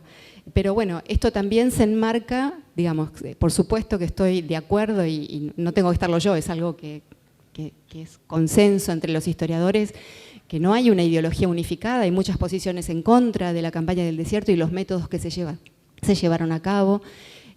Muchas personas más conocedoras de la sociedad indígena que rescatan los valores y las lógicas sociales de reciprocidad y de igualdad que tienen estas sociedades, pero evidentemente esta construcción del indígena como un otro amenazante, poco civilizado, no deseable para componer sociedad dentro de la Argentina futura, se impuso. Pero se impuso también bajo acciones de propaganda, de difusión, de educación que no tenemos que digamos, dejar de ver y que fueron funcionales, digamos. Creo que las acciones de violencia nunca se realizan simplemente por una cuestión por una irracionalidad o por seguir una moda ideológica, sino que responden también a la necesidad de implementar ciertos programas políticos y económicos, que responden a ciertos intereses, ¿no? Por otro lado, bueno, otra cosa que por ahí surge que para cuestionar un poco una visión generalizada es la de Alsina. Alsina ha sido visto en oposición a Roca como aquel que quería civilizar a los indios y no eliminarlos, someterlos pero no matarlos, y que llevó adelante una política defensiva y no ofensiva. Es como que el yin y el yang, Roca ocupa en esta dupla la otra parte, ¿no? Y sin embargo, recorriendo las fuentes de Alsina, uno descubre bastantes cosas hay bastantes elementos como para cuestionar esta visión. En primer lugar, porque Alsina engaña, digamos, utiliza las cartas diplomáticas a los caciques para prometer cosas que no está dispuesto a cumplir. Por ejemplo, después de ocupar Carué, escribe 3 cartas a los salineros prometiendo la devolución de Carué. No solo la devolución de Carué, sino la retracción o el repliegue de las fuerzas militares hacia la primera frontera. Y esto solo hace para ganar tiempo, para a fines de 1877 hacer otro elemento que se conoce poco, que es encarar partidas militares que van a atacar directamente las tolderías, similares a las que Roca va a implementar al año siguiente. Entonces, esto cambia un poquito la faceta pacífica y romántica, digamos, y que se tenía sobre Alsina, ¿no? Y sobre todo defensiva de Alsina. Y después, en cuanto, por último, para no extenderme mucho más, ¿sí? ¿Estamos bien? Por supuesto, la campaña del desierto no logró la desaparición física absoluta de la población indígena. Sin embargo, creo que Macés, este historiador que nombraba Hilda, tiene también información limitada. Ese libro es del 2002 y se han producido, digamos, por ahí no hay un trabajo equivalente, porque es un trabajo muy bueno el de Macés, y no hay un trabajo equivalente, pero sí hay datos que aparecen en artículos dispersos. Y uno de los datos que surgen es que de una población de Pampa y Norpatagonia que podemos calcular entre 50.000 o 60.000 personas, como mucho, quizá menos, unas 20.000 de esas personas fueron distribuidas, pero distribuidas en términos individuales, es decir, llevadas a otras provincias como mano de obra esclava porque no lo podían elegir ni cobraban un salario por eso. Y esta práctica de la distribución significó la desmembración de comunidades y la separación de familias, es decir, la separación de madres, de hijos, el envío de chicos de entre 2 y 8 años a casas de familia, a vivir una vida en la que iban a ir perdiendo, no iban a tener más referencias de la comunidad y la identidad a la que pertenecían. Quiere decir que, además, las condiciones de trabajo en el norte, en Misiones, en Formosa, en el Chaco, no fueron las mejores. Probablemente haya habido ahí también muchas más muertes, ¿no? Pero quiero decir, de esta población inicial, que yo sitúo aproximadamente en 60.000 personas, estamos hablando de un tercio que perdió contacto con su memoria histórica, si es que sobrevivió físicamente, digamos, ¿no? Y por otra parte, los 1.300 muertos que comenta Macés son 1.300 de la campaña del 79, pero no está hablando de lo que fue la real campaña, que eso es otra cosa que anterior. Evidentemente, las campañas fueron, en realidad, la campaña al desierto son muchas campañas, ¿no? Comenzaron en realidad mucho antes del 79, porque podemos pensar que en el 76 comenzaron. Tuvieron un momento muy fuerte e intenso en la segunda mitad del año 1878, muy fuerte en términos de muerte, de confrontación, de persecución. Y esto se puede leer en el libro de Olascuaga, Estudio Topográfico de la Pampa y Río Negro. Están los partes militares allí. Y tuvo un despliegue en el 79 que fue casi para la prensa, digamos, donde no hubo mayores confrontaciones. Esto también está claro, esto lo dicen los propios protagonistas.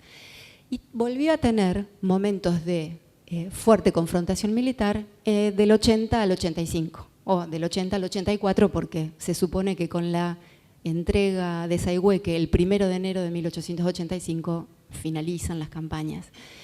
Pero sabemos que un Estado que había encarado, o una clase dirigente, o digamos, que había encarado este proyecto, probablemente haya producido durante las campañas y posteriormente a las campañas muchas muertes que además no están registradas, ¿no? Entonces, cuando, digamos, uno califica como muchas muertes o pocas, es difícil, digamos, toda muerte importa, pero lo que solo quiero decir es que probablemente ha sido muchísimas más de las que se conocen, y que además prácticas como la dispersión de familias, la distribución de personas y el alojamiento durante muchos años en lo que algunos llaman campos de concentración, utilizando un término salido del nazismo, digamos, ¿no? de la experiencia nazi, pero en prisiones con muy malas condiciones de vida, también ha colaborado, como Martín García, Chichinales, Balcheta, algunas en Mendoza, también fueron situaciones de abandono, en el mejor sentido de los casos, y si no de muerte, digamos, facilitada, ¿no? La misma forma en que se tenían a los presos en el 78, en pleno fríos, desnudos, enfermos con viruela, sin separar a los enfermos de los que estaban sanos, digamos, nos hablan de una política que no atiende demasiado a la sobrevivencia, por decirlo así, ¿no? Voy terminando, pero solo esto como para decir que esto no se ha terminado de investigar, no se ha terminado de estudiar, que no hay cifras definitivas. Nada más.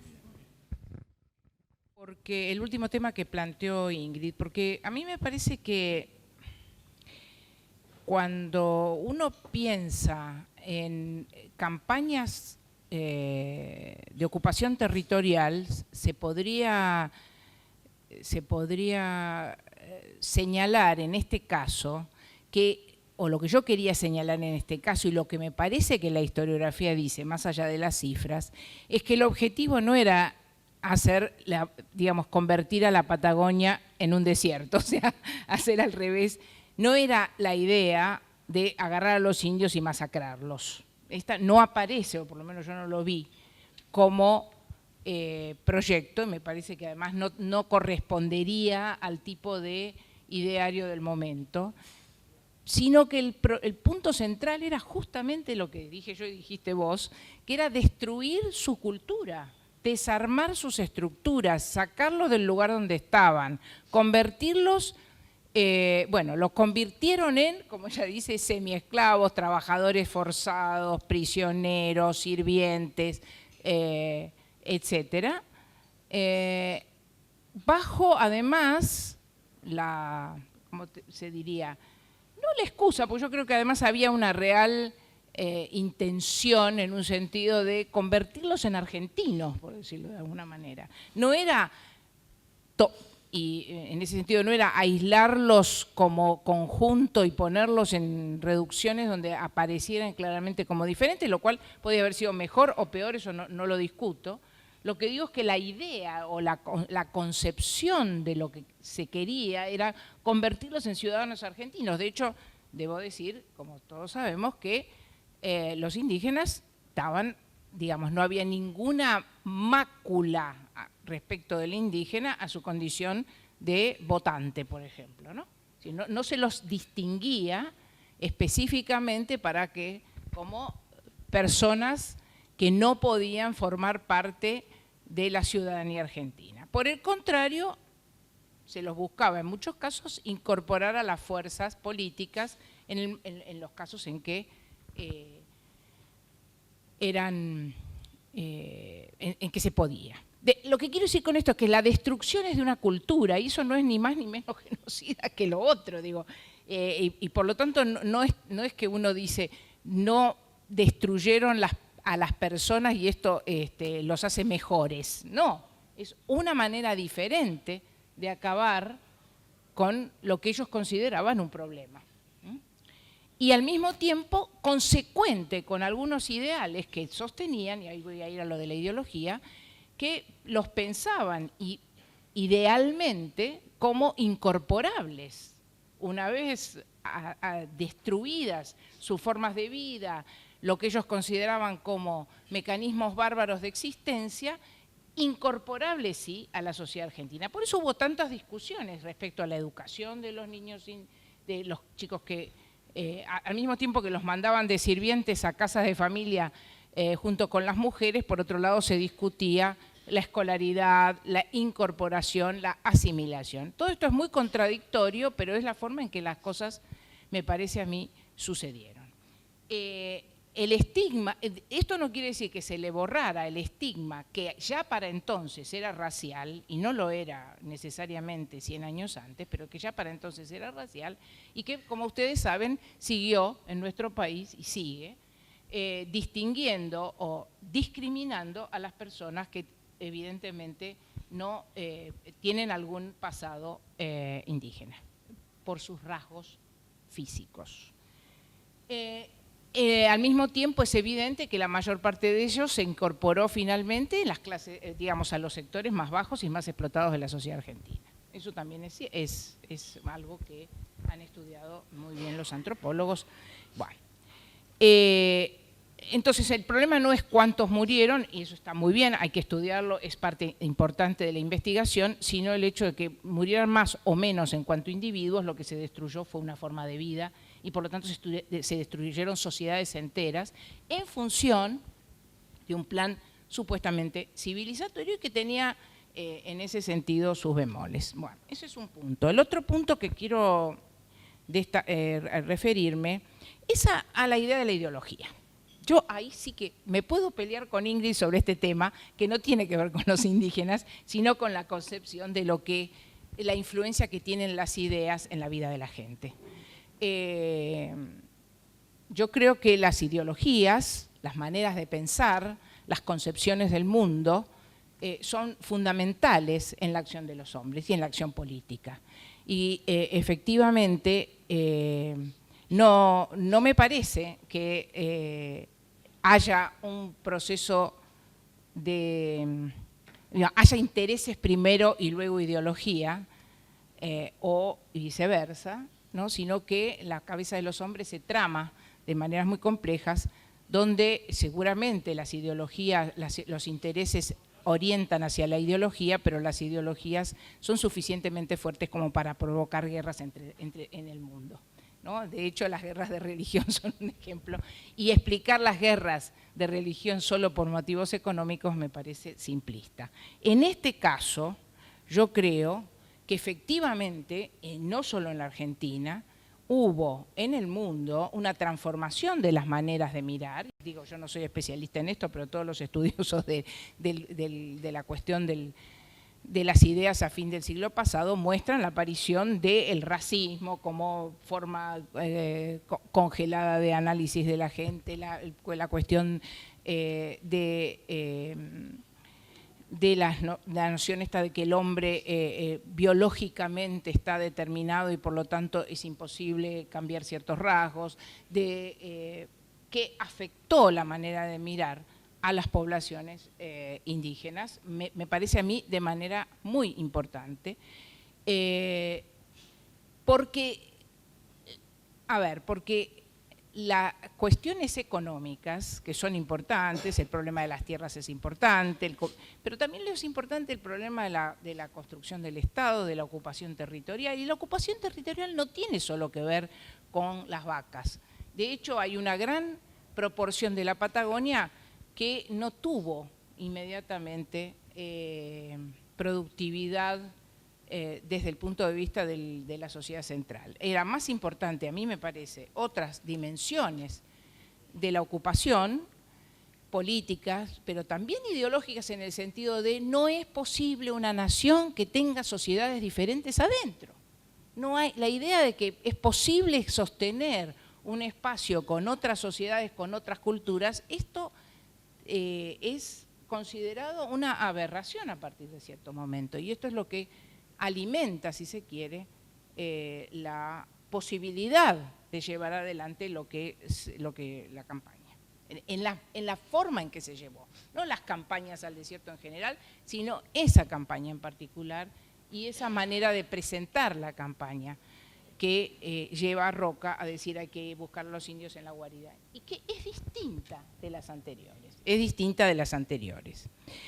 Allí yo soy un poco más cautelosa que Ingrid en el planteo de que todo lo que pasó antes, por lo menos desde que hay unificación nacional, es simplemente ganar tiempo frente a la posibilidad de más adelante vamos a hacer todo esto como tácticamente para después dar el golpe estratégico. Me parece que había diferentes opiniones, me parece que había diferentes concepciones antes de estos años 80 que llevaban a que se pensara la relación con esas sociedades de manera bastante menos funcional a un supuesto Estado que algún día avanzaría y ocuparía todo. Bueno, y una cosita más, quería decirles que vos preguntaste por los tratados. Bueno, los tratados, una de las cosas interesantes de los tratados es la participación de grupos indígenas en las luchas entre grupos políticos. Los indígenas participaron como grupo, no como indio, un indio, dos indios, tres indios, sino como grupos, en las guerras entre parcialidades, entre las facciones políticas, entre los partidos políticos argentinos.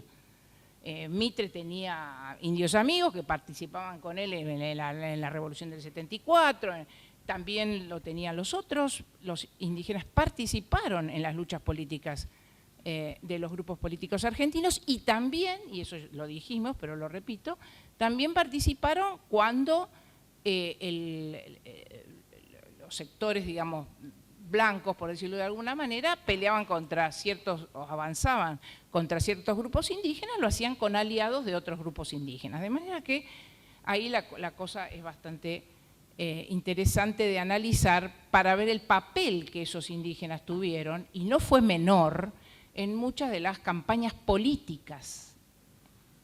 Las campañas políticas. Digo, la Revolución del 74 fue muy importante la participación de indios amigos, tanto para el mitrismo como para el gobierno nacional. Y eso también da para pensar en que quienes llevaban adelante estas campañas tenían una noción que era bastante menos, ¿cómo se diría?, menos lineal que la de, bueno, estoy esperando para ver si les doy el zarpazo, ¿no? Me parece que cada momento, y eso no porque, y subrayo, no porque fueran buenos, malos o más o menos, sino simplemente porque así funcionamos los seres humanos. Gracias.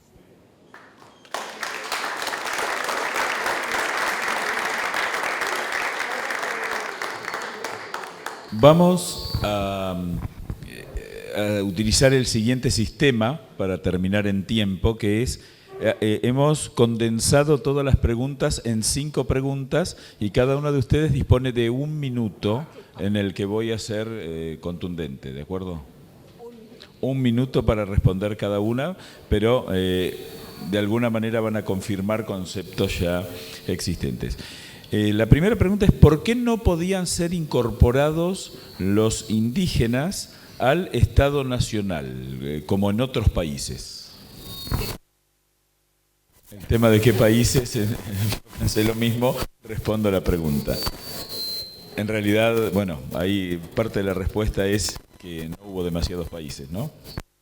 Bueno, creo que en el caso de los indígenas de Pampa y Norpatagonia había un sentido muy claro de soberanía sobre su propio territorio, digamos. El territorio no era simplemente un pedazo de tierra, sino era la base en base a la cual se organizaba una estructura política compuesta por muchas unidades que, como dijo Hilda, reconocían mutuamente sus territorialidades. Era la base de su autonomía. Esa autonomía tenía que ver también con el funcionamiento de sus instituciones políticas, del cacicazgo. Tenía que ver con su organización militar y con su capacidad de frenar el avance del Estado y hasta ponerle condiciones, exigirle raciones, comerciar, etcétera. Creo en ese sentido que estas lógicas sociales indígenas eran bastante impermeables a la penetración del mercado capitalista, digamos. Era muy difícil que los indígenas voluntariamente se entregaran como fuerza de trabajo, como mano de obra, o que comenzaran a vender segmentos de un territorio que en realidad no era considerado como propiedad privada. Entonces, en conjunto significaban un obstáculo políticamente muy duro de roer para un Estado o funcionarios o diversos sectores o los que estuvieran en este momento haciéndose cargo del Estado, ¿no? Sin embargo, vemos que esta política de tratados de paz implementada desde Mitre a Avellaneda había logrado ciertos efectos indirectos. No sabemos qué hubiera pasado con la continuidad de las negociaciones. Yo me imagino que quizás se hubiera producido alguna clientelización de los caciques, es decir, que los caciques comenzaran a ser funcionarios más de Estado que de los suyos, de sus representados. Pero como se trataba de un cacicazgo, los cacicazgos indígenas eran instituciones de consenso, donde el indígena en realidad no mandaba, sino que seguía las instrucciones de sus seguidores, era muy difícil que eso pasara. De hecho, en 1874, en el marco de la Revolución Mitrista, las decisiones medio despóticas que tomó Cipriano Catriel para apoyar a Rivas y formar parte de las columnas de Mitre le costaron la cabeza a Cipriano. Es decir, este carácter segmental de la sociedad política indígena era muy difícil de cambiar de un día para el otro. Perdón. Uno podría también, ¿sí? ¿Se escucha? Uno podría desde el otro lado preguntar por qué el Estado Nacional, por qué incorporarlas al Estado Nacional. En realidad se trataba de sociedades distintas, nación. Uno podría decir, haciendo una extrapolación del término nación, era en realidad la convivencia de distintas naciones. ¿Y por qué habrían de someterse al Estado Nacional por un lado? ¿Qué era el Estado Nacional y cuáles eran sus límites? El Estado Nacional estaba probando extenderse, incluso la extensión del Estado sobre los estados provinciales fue una lucha dura, que llevó dentro de la sociedad blanca, ¿Y por qué pensar que ese Estado iba a ser el Estado que albergara distintos tipos de nacionalidades, ¿no? En ese mismo sentido, la siguiente pregunta tiene que ver con el modelo productivo indígena, que si podemos definirlo así, de alguna manera ralentizaba el modelo productivo del Estado Nacional, y esa tensión que tiene que ver con esto de, bueno, existir por un lado la tensión de que tenía que ser un país y por el otro lado la coexistencia de dos países en términos económicos.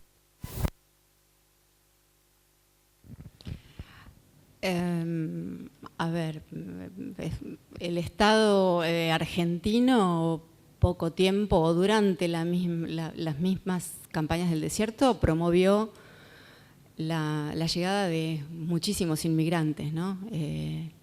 Pienso que en términos económicos los indígenas podrían haber servido para eso, pero ya acabo de decir que se resistía, claro, tenían otro esquema, otra lógica social, que se basaba en una producción múltiple, desde el pastoreo, la caza, el comercio, la artesanía, la agricultura, que es algo que se les ha negado, pero que cultivaban, y también las raciones, que en parte yo las interpreto como un plus a un comercio desfavorecido en las fronteras, ¿no?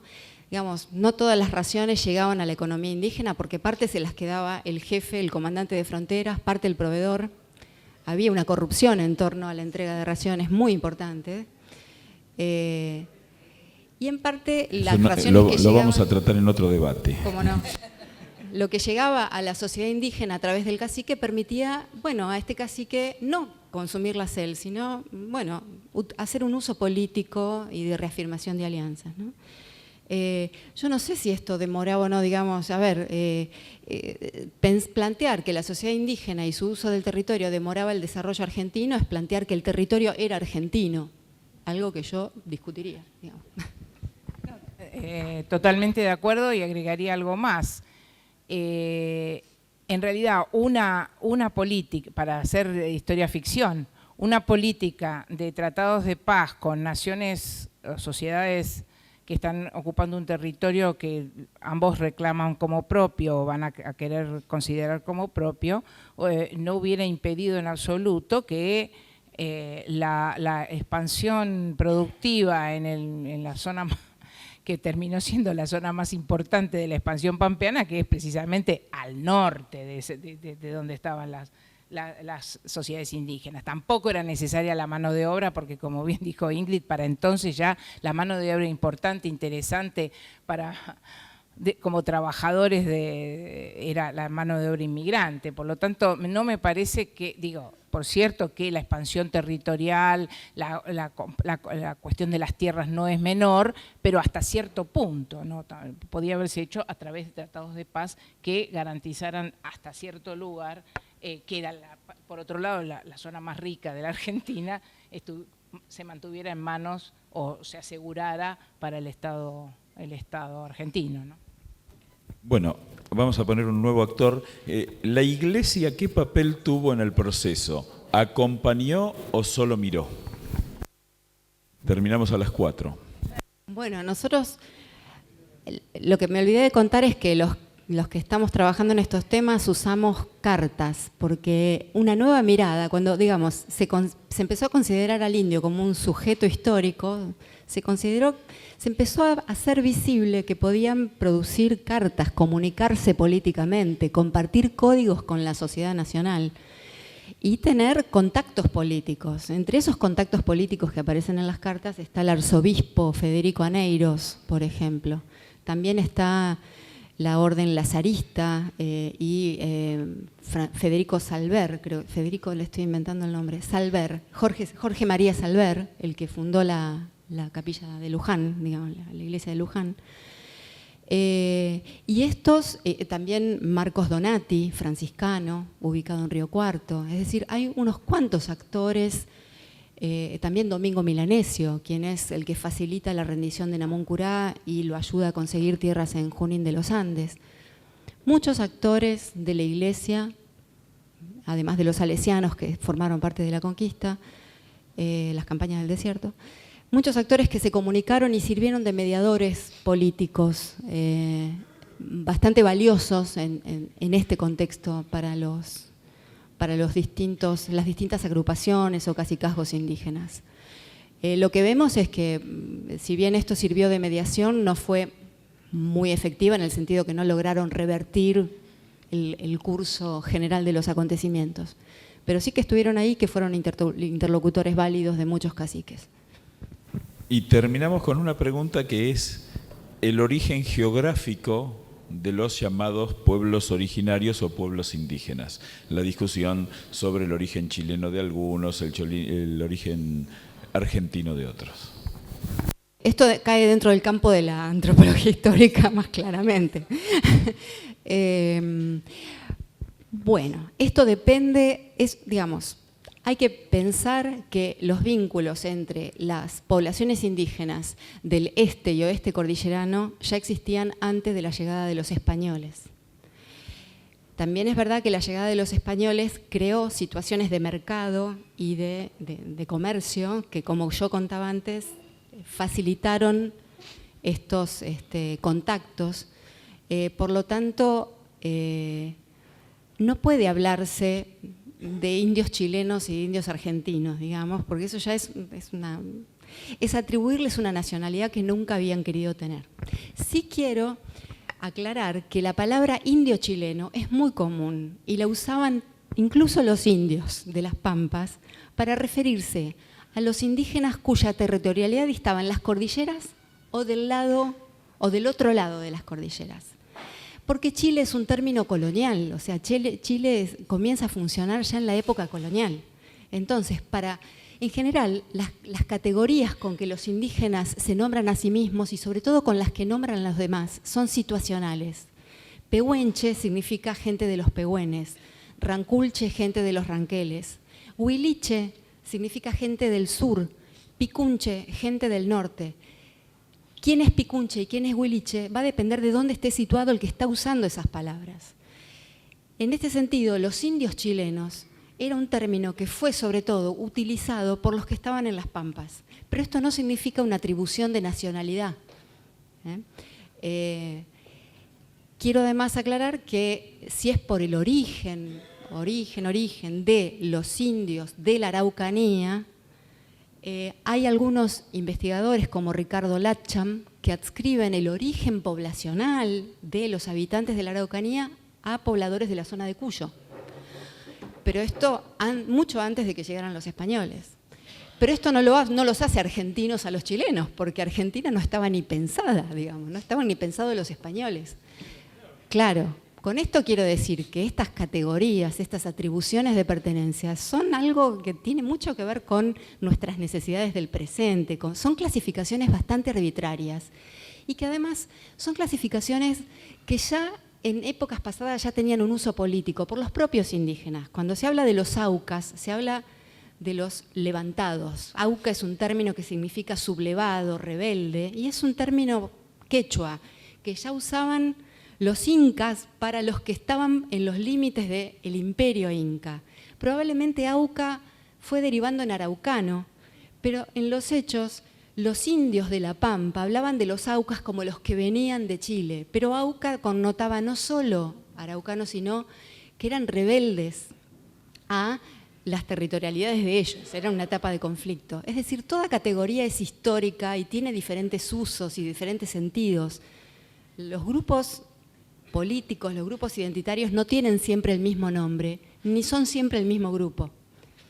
Así que hay que relativizar bastante esto. Totalmente de acuerdo. A mí me parece que esta idea de decir que hay indios chilenos, indios argentinos, habla de una ignorancia total por parte de quienes lo formulan de esa manera, porque casi es inconcebible desde el punto de vista histórico esa definición, ¿no? Así que totalmente de acuerdo. Bueno, para ir cerrando, voy a oficiar ahora como una suerte de resumidor en un par de minutos. Creo que hay conceptos que nos ayudan mucho a pensar desde otro lugar, por lo menos respecto a los prejuicios que traíamos antes de este encuentro brillante.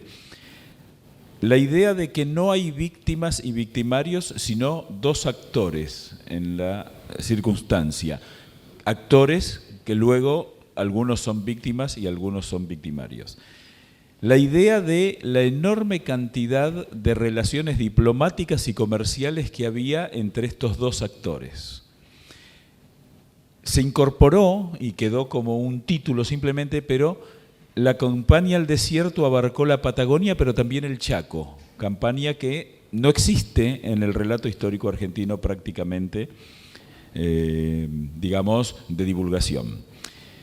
Algo que es muy interesante es cómo los objetivos de los dos actores eran totalmente diferentes. Para el Estado había un actor a incorporar al Estado de alguna manera, y para los indios no, había una relación con ese Estado al que reconocían de alguna manera como un par. Y estos dos actores entran en un periodo de fragmentación en el caso de los indios y de unificación en el caso del Estado Nacional. Algo que, digamos, se fue dando paralelamente y que termina y culmina en la campaña al desierto, de Roca. La incorporación de que hay contenido ideológico, es decir, el positivismo que impone la idea de la modernidad, y entonces o te adaptás a la modernidad o te adaptamos, y si no te adaptamos te eliminamos. Algo que en algunos casos sigue siendo presente, ¿no? Después, cómo no hay unanimidad en ninguno de los dos actores. Es decir, hay oscilaciones y muy fuertes en las acciones de lo que va pasando. No es que tuvimos dos actores consolidados a lo largo del tiempo que mantuvieron sus posiciones y de esas posiciones surgieron estas cuestiones. En realidad, la consecuencia fundamental de la campaña del desierto fue la desaparición de una cultura. Es decir, podemos discutir el número de muertos, podemos discutir el número de trasladados, podemos discutir el número de los pobladores previos a la campaña del desierto, pero lo que queda claro es que hay una cultura que desaparece a partir de la imposición cultural y que es quizá el elemento central, no tanto las consecuencias militares. Donde la falta de unanimidad también hay que destacarla. No es que la generación del 80 era un grupo de gente que tenía una visión consolidada de que la campaña al desierto estuvo bien y que todo fue tal cual estaba pensado. Yo recuerdo siempre toda la visión, por ejemplo, del Perito Moreno, que tenía una discusión permanente. Y esta idea donde, digamos, estos dos actores no pudieron integrarse, queda claro, no hubo una integración posible, y que ahí aparece, voy a meter una pequeña baza, lo que se dio entre los galeses y los tehuelches, que es quizá un camino que hubiera sido deseable, fue minúsculo, pero cuando uno va a los valles galeses y descubre a Patoruzú rubio y de ojos celestes, y no entiende digo Patoruzú en cuanto a la tipología, que es clarísima, y que quizá hubiera sido un modelo que nadie intentó orgánicamente, ni unos ni otros, y se dio en ese contexto particular, favorecido vaya a saber por qué soledades. Vamos a dar por concluido este encuentro. Le pido al presidente del Club del Progreso que va a hacer entrega de un presente. Muchas gracias a las expositoras, a los organizadores y al conductor, que ha sido estupendo. Nos han quedado claros muchos conceptos y al mismo tiempo tenemos algunos interrogantes sobre los cuales vamos a trabajar. Como recuerdo del paso de ustedes dos por el Club del Progreso, les voy a hacer entrega de un libro que publicamos cuando el club cumplió 150 años. Muchas gracias.